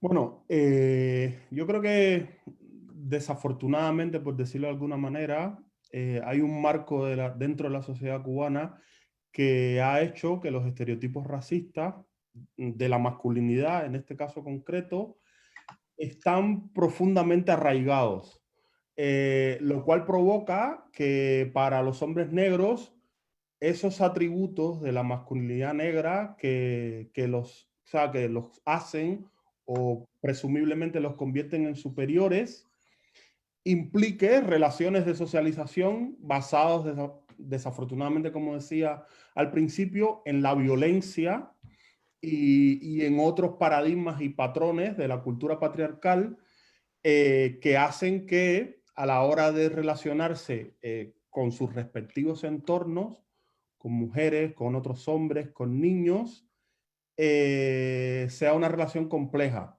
Eso no quiere decir que todos los hombres dentro de la sociedad cubana, todos los hombres negros dentro de la sociedad cubana, no se manifiesten de diversas maneras. Hay hombres negros cubanos que probablemente tengan una capacidad emocional más amplia a la hora de socializar, tanto con las mujeres de su entorno como las mujeres que no son de su entorno o los hombres de su entorno o no, pero esos tópicos que hacen o que construyen esa masculinidad negra sobre la base de determinados rasgos y determinados aspectos, desafortunadamente hacen que la socialización pues, sea bastante compleja. Ojo, también tenemos que tener en cuenta que en Cuba, por ejemplo, la ley de violencia machista en Cuba no permite, la que hay actualmente, que es bastante ambigua, no permite establecer las relaciones entre los, o sea, en las distintas esferas donde se manifiesta. O sea, si hay implicados hombres negros o no, hombres blancos, porque claro, por otro lado, eso también responde a lo que yo decía al principio en mi charla, de que esa concepción de igualdad racial ideológica que hay dentro de la sociedad cubana hace que una ley en concreto a la hora digamos, de recabar información se enfoque en los hombres. O sea, no en las clasificaciones que podamos hacer de esos hombres. Vale, muchas gracias, Michael. La siguiente pregunta es para Fa, de Manuel. Y pregunta, en base a tu ponencia, ¿se podría decir entonces que el colonialismo intenta patriarcalizar el Islam? Yo quitaría el intenta patriarcalizar y diría que el colonialismo ha patriarcalizado el Islam, sí, y ha demonizado actitudes en el pasado que ahora defiende y gracias a ellas pues se abandera como liberador, ¿no? El colonialismo, el Occidente en general. Por ejemplo, voy a contarlo así, voy a Oriente Medio, instauro ahí un patriarcado occidental, instauro leyes que reducen la libertad de las mujeres, prohíbo la educación, limito sus salidas políticas y las encierro básicamente en ser amas de casa y ser madres. Y 100 o 200 años después voy con una teoría feminista liberal, o sea, a liberar a las mujeres de Oriente que están oprimidas bajo, como he dicho antes, bajo el yugo del machismo musulmán, ¿no? Dándoles a estas mujeres unas libertades y derechos que tenían antes del colonialismo. Entonces, sí, respondiendo a la pregunta, sí, el colonialismo ha patriarcalizado el Islam. Muy bien, hay una siguiente pregunta para ti. Yo le lanzo la pregunta porque hay personas que lanzan la pregunta directamente a una de las personas ponentes, pero si alguno de vosotros quiere complementar, me decís y podéis complementar la respuesta también, sin problema. Entonces la siguiente es de Marco. Fátima, más allá de los factores políticos o religiosos y hablando sobre los roles de género, ¿no crees que sería importante reconocer lo masculino y femenino que tenemos cada uno independientemente de si eres hombre o mujer? Ya que luego es esto lo que choca con lo normativo y se generan esos factores de frustración y ansiedad dañina, especialmente en los hombres. A ver, sí, claro que pienso que deberíamos reconocer tanto lo masculino como lo femenino que tenemos independientemente de lo que seamos, ¿no? Pero también tenemos que tener en cuenta y ser conscientes que vivimos en una sociedad llena de binarismos en los que los roles de género existen. O sea, es algo que existe, no podemos mirar a otro lado y fingir que no existe. Por lo tanto, creo que es importante que existan este tipo de conversatorios y charlas, ¿no? Mientras sigamos viviendo en una sociedad como la actual, para así poco a poco ir deconstruyendo, digamos, estas actitudes aprendidas. No sé si alguien quiere complementar, si no paso a la siguiente pregunta. Sí, en ese sentido lo que decía Fátima está un poco relacionado con la pregunta que a mí también me hacían. O sea, los roles de género existen y los roles de género también dentro de la sociedad cubana están bien arraigados y sea su nombre negro, sea su nombre blanco o sea su nombre mestizo, continuamente socializa sobre la base de esos paradigmas y la manera de tú mostrar tu capacidad emocional desafortunadamente está limitada por esos roles de género que indican que tú como hombre te tienes que comportar o tienes que manifestar tus emociones de una manera determinada. Era un poco comentar eso. Muy bien. Pasamos a otra de las preguntas entonces, en este caso para Eki. según entendí, se desconfía, perdón, nos la lanza Nicolai, según entendí, se desconfía de la deconstrucción individual o en pequeños grupos de hombres. ¿Acaso el trabajo individual o grupal no es parte del proceso de transformación hacia una sociedad más igualitaria? Sí, en parte considero que son espacios de transformación importantes que es necesario promover, pero bueno, la pregunta ya está formulada de una forma que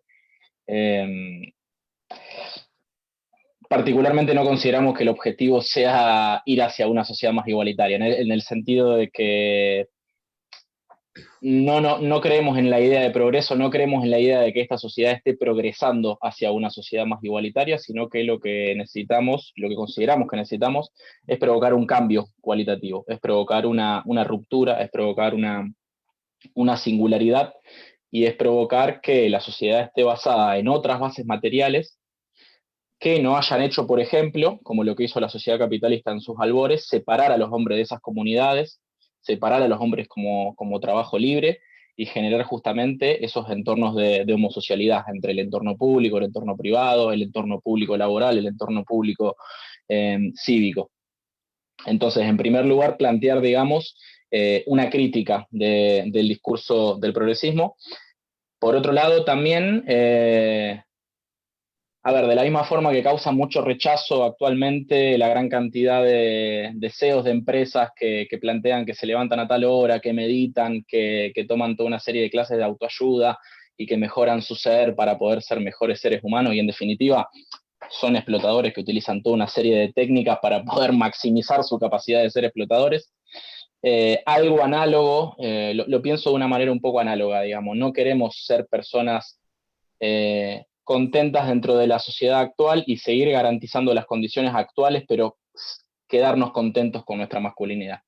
Entonces, a lo que voy no es a negar de cuajo todo tipo de proceso de transformación singular o en pequeños grupos, sino pensar qué objetivo van a tener esos procesos de transformación individual en pequeños grupos. Yo postulo una transformación que tenga en cuenta cómo poder fortalecer espacios de reflexión y de crítica en pos de una transformación revolucionaria y que justamente esos grupos aborden, entre otras cosas, más allá de cuestiones ligadas a gestión de emociones, sentimientos, una cuestión que para mí es importantísima, que tiene que ver con cómo los hombres históricamente hemos generado entornos de crítica anticapitalista que han sido masculinistas, que han sido machistas, que han inhibido la participación femenina y que muchas veces han permitido solo la participación femenina si esa participación femenina demostraba características masculinas. Entonces creo que lo que sí hay que considerar es cómo pensar esa actividad individual y colectiva. Muy bien. Y espacios que, como decías, además muchas veces han sido también violentos, siguiendo también esa lógica de cómo hemos sido construidos los hombres, ¿no? Sí, sin duda, eso es un aspecto central. Muy bien. Iván, tenemos también ha llegado una pregunta para ti. Te la comparto. Es de Marco. Quitando toda esa influencia colonialista y construcción desde esos modelos, ¿qué nos podrías contar de esa manera más original de masculinidad negra y positiva? ¿Qué podríamos encontrar en esas comunidades más originales y no tan influenciadas por las grandes ciudades? Yo creo que la clave es una de las que hemos escuchado antes, ¿no? Es que uno de los mandatos más perfectamente estructurados de masculinidades es el rol de la individualidad, ¿no? La masculinidad es algo principalmente individual, que promueve todas aquellas cuestiones individuales. Entonces, y si algo nos ha enseñado la historia de los movimientos liderados en ese caso, por ejemplo, por las mujeres negras, ha sido que han pensado siempre en comunidad, en comunitario, vamos. Es decir, incluso las acciones individuales siempre han ido a favor o en aras de beneficiar la comunidad, ¿no? Entonces, yo creo que uno de los aspectos principales tiene que ser eso. Y además los hombres, en ese caso, debemos entender que yo, por lo menos desde mi punto de vista, la masculinidad no es algo fijo, es algo que está en constante construcción. Entonces, partiendo de esta base, creo que es eso, ¿no? Y sobre todo es reconocer, ¿no? Reconocer la labor de nuestras hermanas, pasar, por ejemplo, de los likes, y que ahora que está muy de moda el tema de Instagram y demás, que está muy bien que yo como hombre negro comparta publicaciones de mujeres negras denunciando la violencia que sufren de género, la transfobia, la homofobia y demás, pero tiene que ir más allá.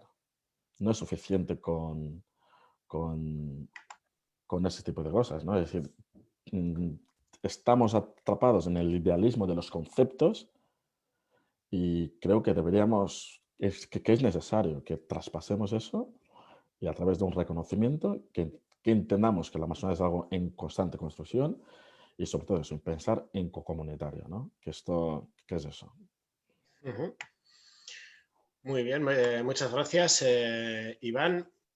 Fa, nos ha llegado otra pregunta. ¿Crees que las nuevas generaciones del norte de África conservan la educación machista que dejó el colonialismo? Sí, conservan la educación machista porque es algo que ya se ha convertido en tradición, pienso yo, desde mi punto de vista, y que es algo sistemático, pero también creo que estos jóvenes a lo largo de su vida se van deconstruyendo más que antes, gracias a los medios de información, ¿no? Se van deconstruyendo y van eliminando de sus vidas actitudes machistas que no deberían de existir desde un principio, pero bueno, algo es algo, ¿no? Ir deconstruyendo poco a poco que dejarlo ahí. Ujú. Fa, aprovechando que estaba contigo, ha llegado otra pregunta respecto a la respuesta dada. Entiendo que es una de las preguntas que te hemos lanzado antes, pero no sé muy bien a cuál. Pero bueno, nos preguntan. Entonces, en el Islam, antes de la colonización occidental, ¿no existía el patriarcado o era un patriarcado más benévolo o preferido que el poscolonial? Me tendría que pensar un poquito la respuesta, pero respondiendo así por encima, yo creo que la palabra patriarcado es algo más avanzado, es algo que define sociedades actuales. No puedo decirte si en la sociedad musulmana de antes existía un patriarcado, un patriarcado definido, pero yo te digo, yo he contado cómo era la vida del profeta Muhammad y cómo actuaba a diferencia de en la actualidad. Ujú. Y digo, cuando he respondido a la pregunta de si el Islam, o sea, de si el colonialismo ha patriarcalizado el Islam, sí, básicamente sí, porque ha instaurado ahí en el Medio Oriente y en el norte de África un patriarcado occidental y ha instaurado ahí leyes que antes no existían, que oprimen a las mujeres, que antes no existían, y esas leyes se han convertido en leyes ya locales de ese sitio, y ahora Occidente, ahora digamos ahora con teorías feministas, Occidente va a liberar cosas que había instaurado ahí hace años. Ujú. Y esa es mi respuesta. No sé si he respondido a la pregunta, pero ahí lo dejo. Yo creo que sí. Hay otra pregunta también que hace referencia a los campamentos de refugiados saharauis, Marruecos, Oriente Medio, que os comparto. Salam, hola. He vivido en los campamentos de refugiados saharauis en Argelia y he visto grandes avances sociales para la mujer y su forma de entender el mundo, y en cambio en los hombres no. Es como si vivieran en dos sociedades paralelas distintas. ¿Es igual en Marruecos, perdón, y en Oriente Medio? Gracias, Shukran. Pues no sabría decirte porque no, ni he vivido en Marruecos ni he vivido en Oriente Medio. Entonces puedo hablar desde la teoría que he podido descubrir y aprender desde aquí, desde España, ¿no? Y desde mi punto de vista como musulmana. Pero no te puedo hablar de si es igual que en el Sahara, en Marruecos y en Oriente Medio, porque no he vivido ahí. Ujú. Muy bien. Elena Juan nos manda una pregunta para todas las ponentes, para quien quiera contestar. ¿Cómo podemos aunar estos procesos de nuevas masculinidades con los feminismos que hoy en día está encabezado por las mujeres?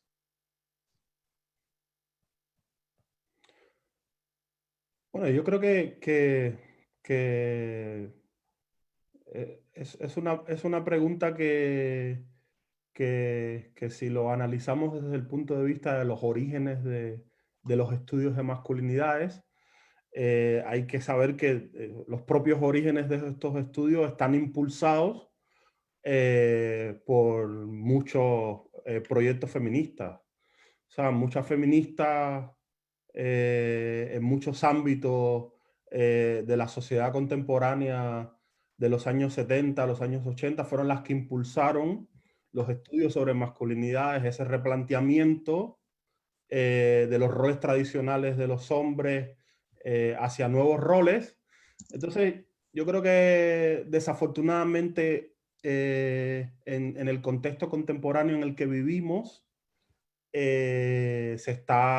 bueno, el feminismo como ideología siempre ha tenido la mala suerte, por decirlo de alguna manera, de que siempre ha sido denostado desde sus inicios, y en la sociedad que vivimos en la contemporaneidad sigue siendo denostado, sigue siendo como un fenómeno que se vende como algo que nos va a comer, nos va a alienar o no. Y yo creo que independientemente de que existen esos tópicos sobre el feminismo, yo creo que el feminismo sigue, o sea, como proyecto político ideológico, sigue activo en muchos movimientos sociales, en muchos grupos comunitarios, y sigue replanteando y proponiendo esas nuevas maneras de ser hombre, esas nuevas masculinidades que hay que construir, que están por construir. Yo creo que nunca, ¿sabes? Yo creo que el feminismo como proyecto nunca ha estado alejado de ese proceso de reconstrucción de nuevas maneras de ser hombre, de nuevas masculinidades.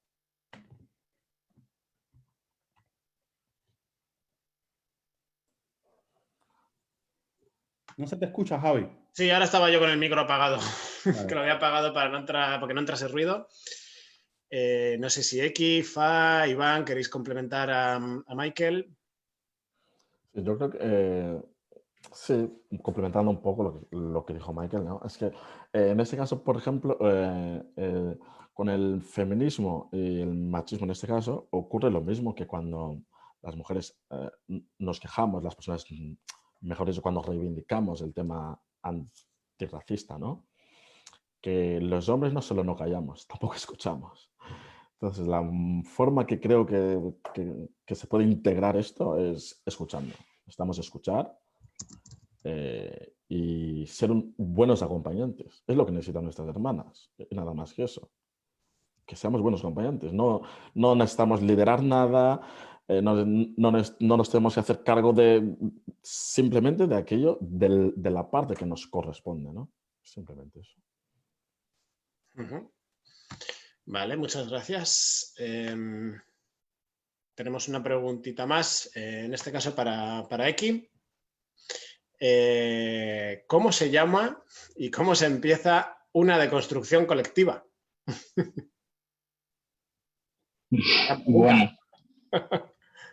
Bueno, no sabría muy bien cómo responder. Parte de eso tiene que ver con esta cuestión, con entender que pese a lo que puede llegar a decir, por ejemplo, la psicología evolutiva, la sociobiología, pese al discurso científico actual de que la conducta de los hombres tiene que ver, o por un lado, por un polo, con cuestiones estrictamente relacionadas con hormonas, con la testosterona, la incidencia del autismo, otro tipo de neurodivergencias, y por otro lado, con una perspectiva estrictamente culturalista, digamos, que en muchos casos ha generado una comunidad abstracta de hombres sin tener en cuenta diferencias raciales, sin tener en cuenta los antagonismos de clase, han generado de alguna manera una idea bastante complicada de deshacer y falseada de lo que es en definitiva la masculinidad y las masculinidades. Entonces, yo creo que en primer lugar todavía falta por hacer un trecho muy grande en torno a poder reconstituir y pensar un poco qué es esa masculinidad a lo largo de la historia. Y creo que en ese sentido justamente elegimos, digamos, la masculinidad en la sociedad capitalista porque pensamos que es una singularidad. Pensamos que es un momento histórico en el cual se le aplica a la sociedad una racionalidad que transforma sistemáticamente, bueno, justamente un poco ligado a lo que decía Iván, digamos, o sea, ese hombre individual no viene de cualquier lado. Ese hombre individual no está guiado por su biología, ni está guiado por algún elemento cultural particular proveniente de cuestiones o teológicas o de otra índole, sino que esa persecución de la individualidad tiene que ver con el proceso de la democracia, con el proceso de la propiedad privada, con el proceso, bueno, justamente el patriarcado, digamos, es el reino del patriarca, digamos, es dejar la herencia a los hijos mayores masculinos, son todos procesos que van convergiendo, digamos, en la generación y en el fomento de una sociedad que va individualizando y que luego trata a los seres humanos como individuos, que después, bueno, votan, se vinculan con el Estado, forman sus familias y todas las tareas que hacen las desarrollan a título individual. En un primer momento esa individualización estaba de alguna manera dada o circunscrita, digamos, a las clases dominantes y luego permea en toda la estructura social. Entonces, bueno, entender todas esas dimensiones y poder empezar a pensar en un proceso de transformación implica también poder entender cómo hemos llegado hasta aquí. Luego, en torno a experiencias prácticas, ligado un poco a lo que mencionaba Michael, digamos, de los orígenes de los estudios de las masculinidades, eso, mencionar la importancia sobre todo de los grupos de hombres homosexuales en la década del 60 y 70 y diferentes proyectos comunitarios que hubo en esos años de replanteo y de cuestionamiento de toda una serie de roles impuestos que tenía que ver sobre todo con movimientos de hombres que no se juntaban casualmente como hombres, sino que eran hombres que también compartían, digamos, otros intereses, digamos, y siempre una vinculación con movimientos revolucionarios. Entonces, bueno, creo que es en esos intersticios de la sociedad donde se empieza a producir un poco el germen de transformación. Muy bien, muchas gracias, Eki. De momento nos quedan como 5 minutitos, de momento no hay más preguntas. No sé si Michael, Iván, Fa o Eki queréis comentar algo más, complementar alguna de las respuestas, comentar algo en torno a alguno de los debates de los que hemos tenido. Yo solo quería comentar que me parece interesante el enfoque que está desarrollando X, porque de algún modo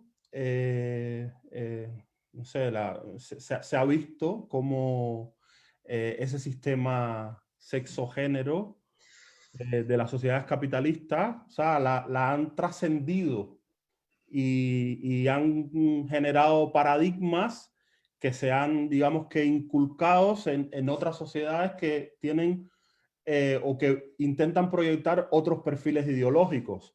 Particularmente la sociedad cubana, en donde hubo una revolución de izquierda, una revolución transformadora, fue como paradigmático, como en ese sentido de plantear un sistema sexo-género que obviamente tenía las mismas connotaciones de la sociedad capitalista. La idea se planteó de fomentar la creación de un hombre nuevo que de nuevo no tenía nada, respondía a unos códigos y a unos paradigmas bien arraigados dentro de la cultura patriarcal. Y incluso ese hombre nuevo se planteó en determinados contextos de una manera abiertamente homófoba, porque hay una película cubana que es una de las películas cubanas más paradigmáticas dentro del cine cubano, que es Fresa y Chocolate, que un poco aborda esta cuestión del hombre nuevo relacionado con la manera de este hombre nuevo abordar el tema de la homosexualidad en el ámbito cubano. Y hay una frase muy paradigmática de uno de una escena de la película en el que cuando se está cuestionando a un artista que es homosexual por su condición sexual, no por sus valores ideológicos o si era revolucionario o no era revolucionario, se alegaba que es que la revolución no entra por el culo. Entonces, es interesante, repito nuevamente, el enfoque que propone X, porque luego podemos ver cómo esa configuración trasciende el capitalismo. Claro. Muy bien, gracias Michael. Nos ha llegado una última pregunta. Marisol, nos compartes si conocéis, si existen referentes interseccionales para las nuevas masculinidades en el momento actual. Si conocéis a alguien que nos podáis compartir como referencia, alguien a quien podamos seguir o leer. Respecto al tema que he abordado yo o el tema que ha abordado Ezequiel, ciertamente es una autora de un corte más académico, pero hay una autora colombiana que se llama Mara Viveros Vigoya, que hace un par de años publicó un libro, es un libro que ha publicado en Brasil, o sea, es en portugués el libro, que el libro se llama Masculinidades Interseccionales. Y entonces ella en este libro lo que hace es explicar cómo diferentes intersecciones, sobre todo las raciales y étnicas en el contexto latinoamericano, pues digamos que construyen esos paradigmas de masculinidades negras, masculinidades étnicas en el mundo indígena. Yo creo que es un buen referente para reflexionar sobre esta temática que he un poco explicado yo y Ezequiel. Muy bien, muchas gracias, Michael. No sé si Eki, Fa, Iván.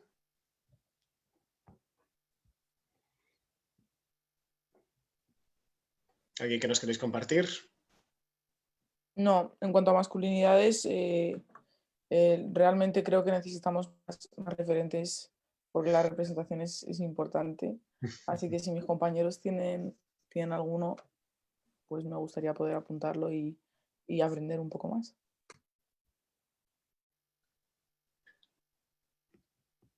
Muy bien, pues si Eki o Iván nos quieren dejar alguna última referencia ya para ir cerrando.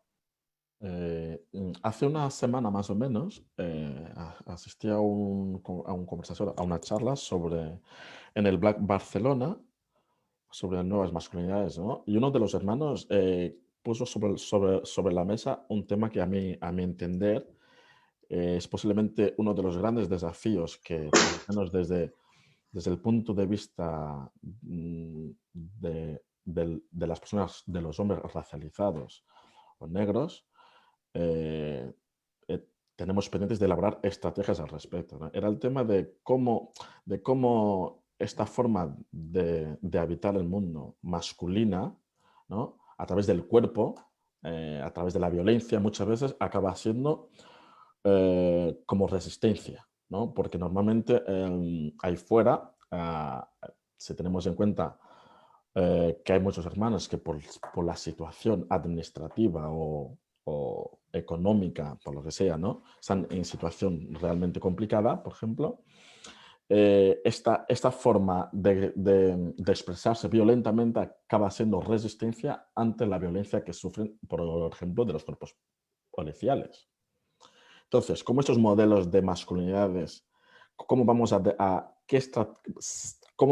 qué tipo de estrategias seguiremos para tener en cuenta esto ahí fuera? Porque hablar de construir la masculinidad hegemónica, la violencia dentro de los espacios comunitarios, yo creo que es posible, pero ahí fuera mucho de esto acaba siendo resistencia, ¿no? Y creo que es uno de los aspectos de los cuales tenemos que poner el foco y elaborar estrategias para que esa deconstrucción no solo sea interna, también externa, ¿no? A nivel de lo que vivimos diariamente con toda la violencia física y simbólica que hay, ¿no?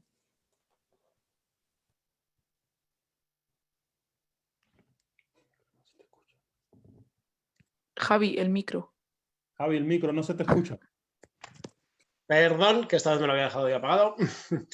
Nada, que aprovecho ya también para ir cerrando. Marra también me comenta, bueno, mencionar también a Michael Wallace, una escritora feminista afroamericana estadounidense, por si queréis bichearla por ahí en internet, buscarla. Y me comenta también, bueno, el libro de Michael, Es fácil ser hombre y difícil ser negro, que yo me lo he leído esta semana y lo tengo aquí. La verdad que, bueno, que ha sido una lectura muy amena y muy enriquecedora, la verdad. Así que, bueno, pues es otra lectura que de la que podemos tener a mano para seguir aprendiendo y bueno, pues para seguir construyendo en este camino en el que estamos, ¿no?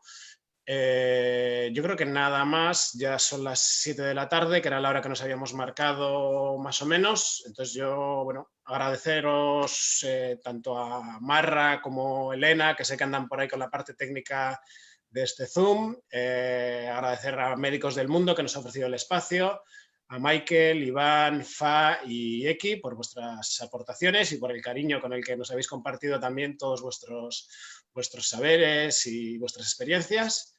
Y nada más, recordaros también que mañana seguimos, bueno, transando estos debates. Mañana hay otro Zoom a las 6 de la tarde en el que continuaremos con estos debates, en este caso con Tamara Clavería, Maite Alonso, Guilia Martins y Osen Colectiva. Entonces, os dicho, muchas gracias, compañeros. Y nada, nos seguimos encontrando y seguimos construyendo. Gracias a ti, Javi. Saludos desde Barcelona. Muchas gracias. Bueno, Para todos. chao, agur. Y el acelerador. Hasta luego.